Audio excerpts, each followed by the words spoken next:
that. And we're going to do it again. Another slope blur. And essentially, this is all Substance is. It's just doing things a few different times and then layering it and blending it back onto itself. And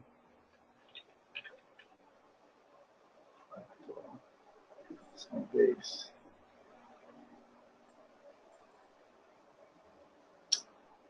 Okay, so I'm adding in the second slope blur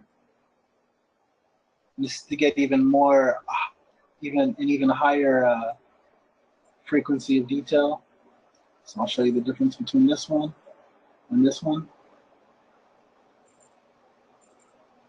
So it's cracked it up even more. Nice. Do a blend again. Back onto itself.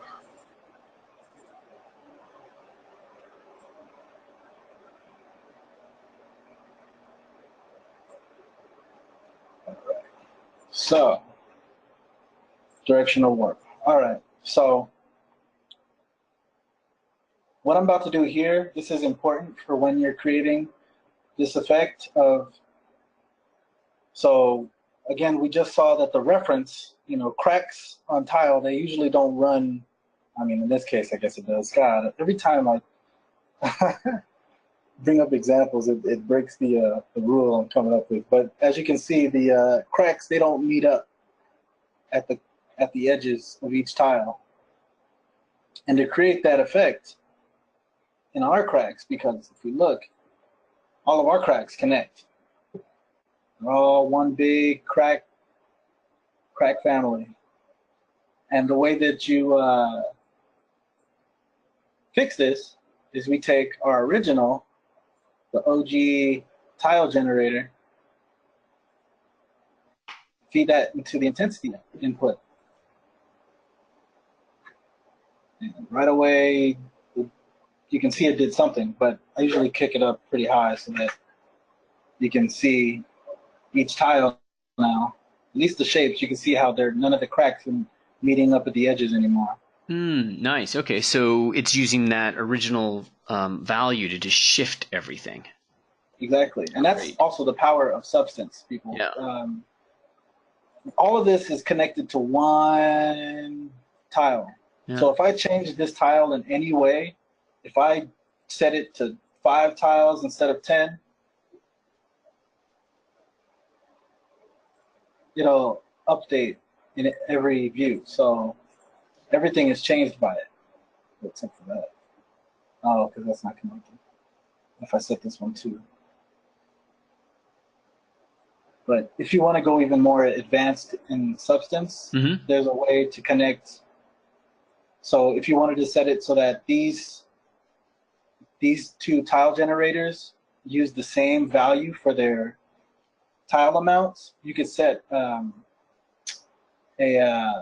variable that's controllable from the UI. From the UI, yeah. Sorry, I thought I lost the word for a second. Yeah, no worries. Yeah, that's one of the things I think is very fascinating. So I'm glad you're getting into that, because developing. I was talking to somebody in the boot camp yesterday about Substance Designer versus Painter versus Photoshop, and oh no, they were going to do wood in ZBrush, and I was like, do it in Substance, because then you create one and you can create, 15 different woods just by changing the variables. Yep, just by hitting randomize, boom. Yep. And you got a new plank.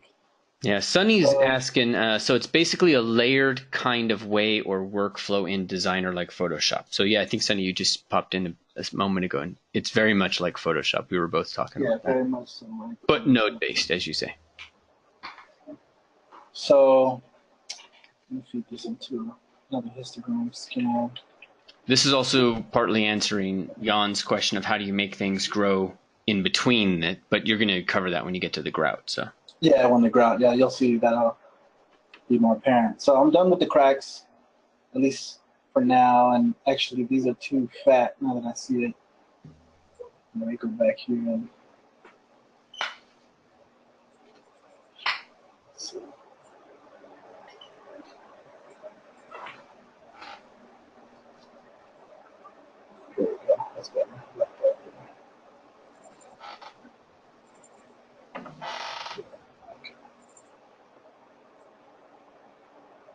So I'm using the histogram scan here to kind of create more varying levels in my cracks, and also kind of as like, I mean, I could use a levels node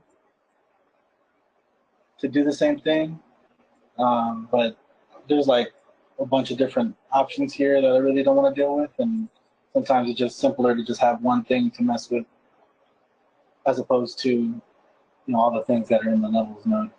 So let me name this cracks. All right, cracks done. And again, you see I have my final output here at the end, so I can see where I'm taking it from when I need it. All right, so now that we have the cracks done, and were there any questions while I was on? No, we got them. Okay, cool. So, like I said, I try to work in layers, so I try to keep all my pieces apart from each other and framed up. So the next part I'm going to do is I'm going to try and do the broken tile. So cells 4, very similar to cells 3, however, instead of just the lines, it has like varying differences of value between them.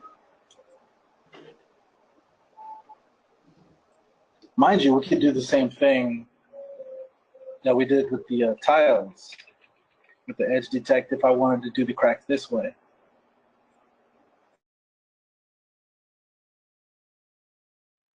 That's a whole other thing. Alrighty, so feed that into there. 1 times grayscale.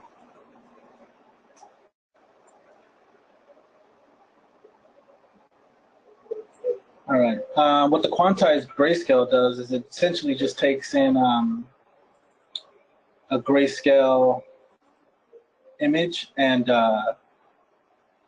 if you set it to how many values of gray or white, or from black to gray that you want, you can set it here. So you can set it down to 2. You can see what it does. But in this particular case, I only used 16. And then we're going to do a directional warp. Remember I told you we're going to do the same thing that I did right here? So I'll just grab these and clone these instead.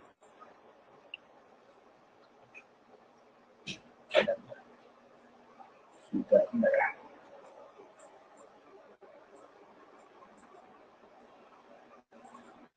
So again, we got the bigger, and I'm going to change the scale of this just a little bit, just so that it's a little different. I mean, essentially it's all the same because they're using the same random seed. If you see here, this random seed, it randomizes your noise and or any values that can be randomized. It randomizes that, and having it set at the same seed means that these two noises are gonna match up with each other. And let's see. All right, got the big one, we got the small one. As you can see, we got the smaller details in there.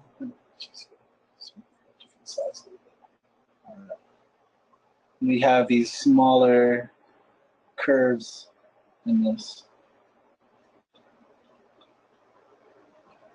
Do a histogram.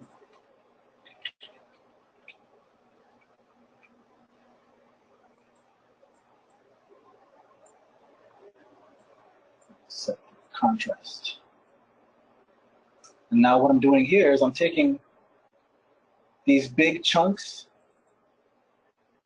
and just separating out pieces of it that I want. And I guess there's no in between that. Alrighty. And it's not coming up. Oh man.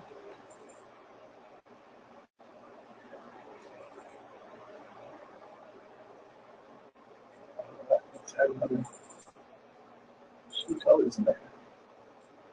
All right, that's better. Not as many as was before. Okay. I'm going to do a blur. I'm essentially using the blur to soften the edges.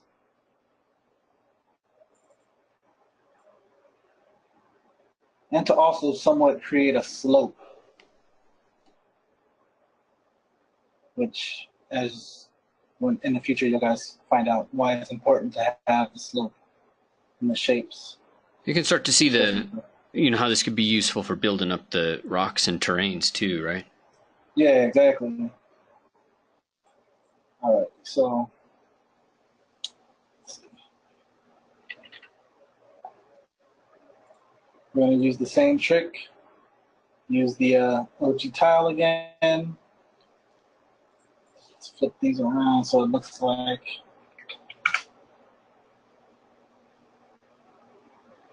they're all on the different tiles. That's another directional warp?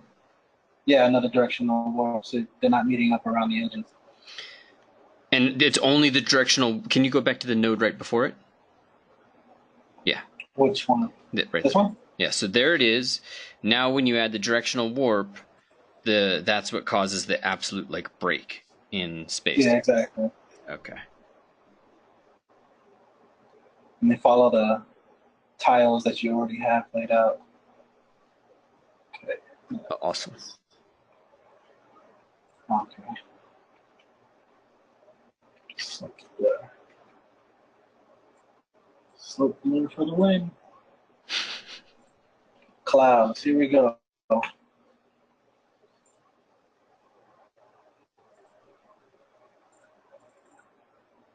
Oh, wow. Oh, wow. So, right. Wow. That looks pretty cool. I could use this for a whole lot of other things and tiles, but man, like I said, there's a lot of happy accidents. You just find out by stumbling around using different nodes, and you're like, oh, wait, I could use that for, a rock or like a rocky surface, or maybe like the top of I don't know, a different water or something. Yeah. How old are your kids, by the way? My youngest is 11 months. Second oldest is 7 years old, and the oldest is 13. My girl, she's 7 now, and she started saying "Mama likey, Mama likey," and I'm like, oh my god, she got it from some Disney film. I was like, it's so inappropriate, but so cute. Yeah, my son has gotten in trouble for things like that. For sure. And I was just thinking it. I love this. This is so awesome. Let's go ahead and blend this back onto itself. But we're going to blend it onto the top of it. Like this tile up.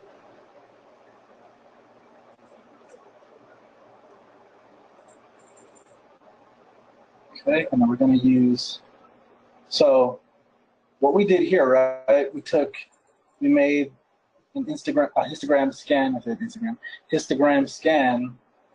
of the tiles here. Let's go ahead and create a second one. However, I need it to be slightly different from this one. Yeah. But still based on this tile. The way that I do that is I'll take the OG tile here. Let's do an invert. Grayscale. Invert it. And then do another histogram scan based off of the invert.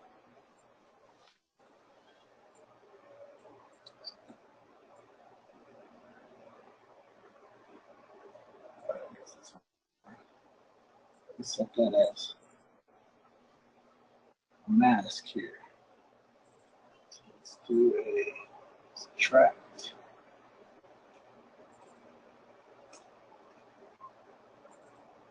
Okay, so I guess in my mask here, the only one that got it was that one. So let's see how many more I can get. So as you can see, we're starting to get some cracking tiles here. Yeah. However, the edges need to be worked a bit, but it's a start. All right. I'll leave that for now. That's fine. No big deal. All right. So let's go. Let's create another frame for this. Frame, and let's call this a cracked tile. Boom. Now, ooh, and I forgot.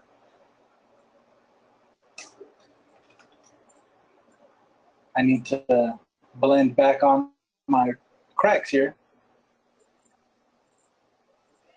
Subtract. Using the same, here we go, mask. Now we also have cracks meeting up here with our damaged tiles. Oh, nice. Perfect. Yeah. And they're not everywhere. It's awesome. Yeah. You know, this is actually, this is really exciting to see you break it down this way. I think one of the things that's really impactful about the way you're doing this is building it up step by step and having these modules, these little nodal systems that repeat, right? Like here in the span of this video, we've created something that many people, you know, may have thought they would never, you know, really be able to do. You know, you got 3 different, you know, frames. You've got, you know, probably 10 nodes minimum per frame. So we've got a 30 node system built right here and with some amazing organic qualities. Exactly. And at the drop of a dime, you can randomize it again. Huh. Yep. All right. So I'm gonna go ahead and create damage. All right. So like edge chips and things. Let me look up some reference real quick.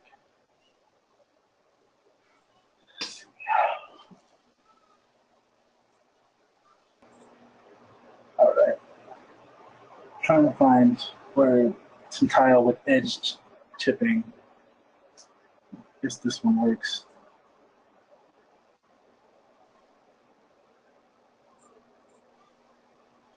Let's see. All right. Okay. Let's see. Let's create some pockmarks. You see these little dots? Yep. Going about? Yep. Let's create that first. So that'll be easier to do. Let's do a DOS. Let's do the dots against spots. Then we'll do a histogram scan. All right. Let's see. Got here. Bump up the contrast. We don't want too many. Just enough. Just enough. And that's fine. All right. Send that to a blur.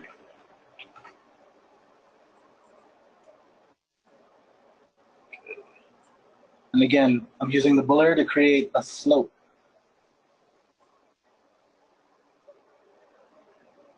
Because without it, it'll look flat. It'll look flat when you try to lay it on top of your material. So if it has a slope, at least, you know, it looks like it's going down and not just a pixelated dot on your on your tile. So all right, let's go ahead and blend that back onto our base. That's my base so far.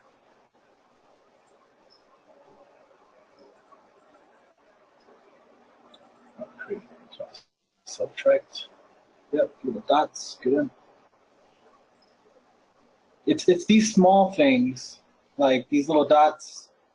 It's these small things, and you'll see as I go further along, that really help to sell the realism of your material. You know, like the small little. It may not be, you know, something that's super obvious, but you know, when your eye catches onto it, it just feels more real. Slope blur. This time we're going to create the edge chipping. So let's take this. Slope blur. Feed it with the clouds too. It's hungry. All right. Blur HQ.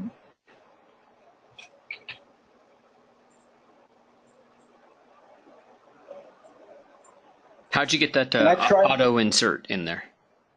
Oh, okay. So if you click, sorry, if you click the node, Uh-huh. let's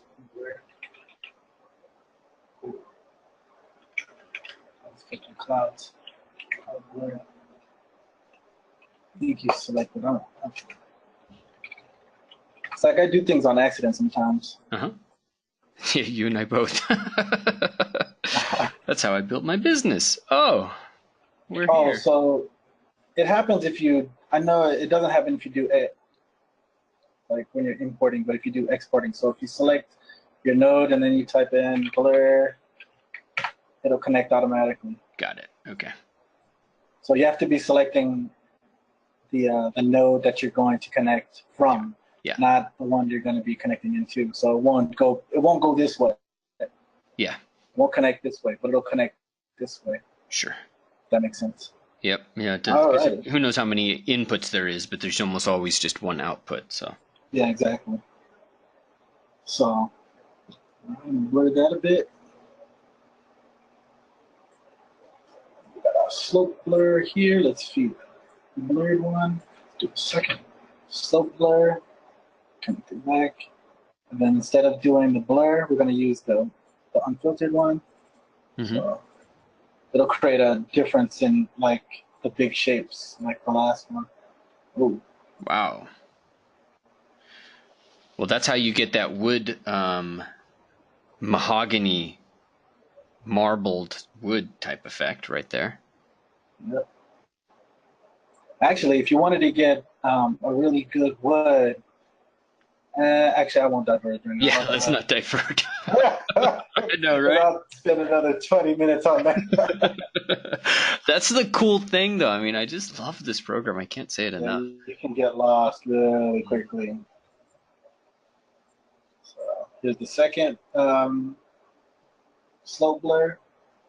And again, just creating these edge little, right now it's like it's all wonky and all over the place. Mm-hmm. But in a minute, when I show you, I'll have it looking like it's actually on the tile and not this big wonky mess. That's the thing about Substance. You got to get messy before you can actually whittle it down to something usable.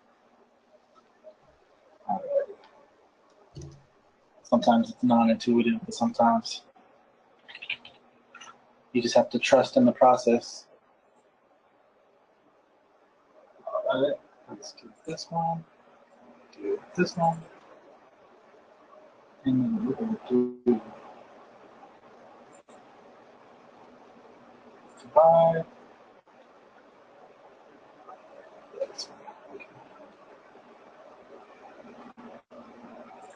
Invert.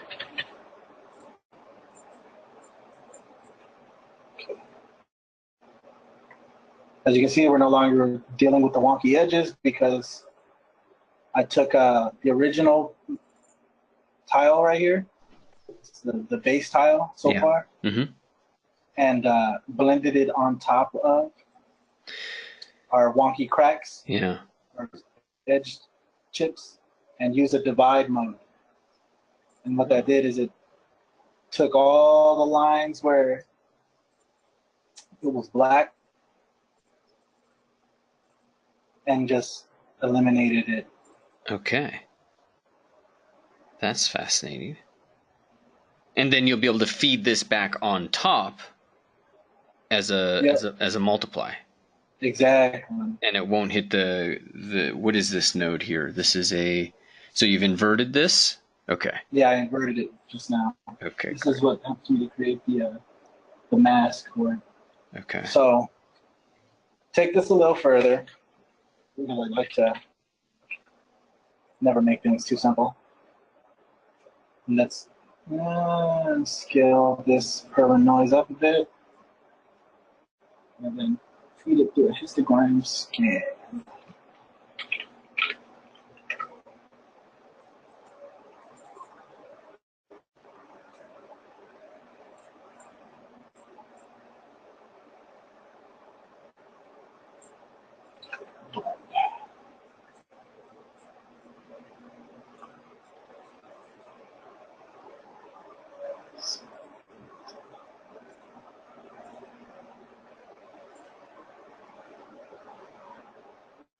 And what that's doing here is now using this as like a mask. I'm actually going to make it bigger.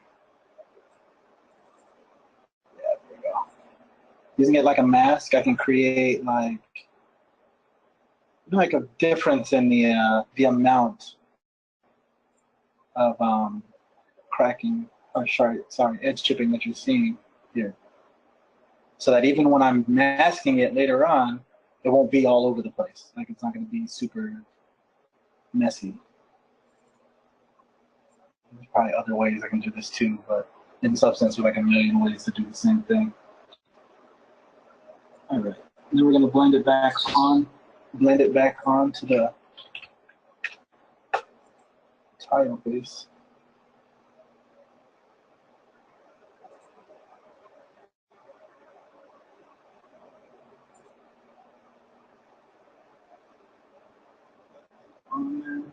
Subtract.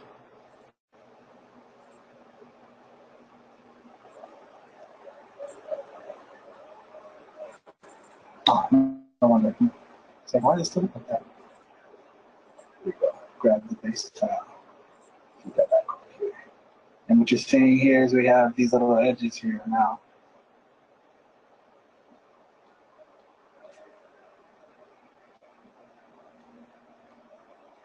Okay. Take it a bit further.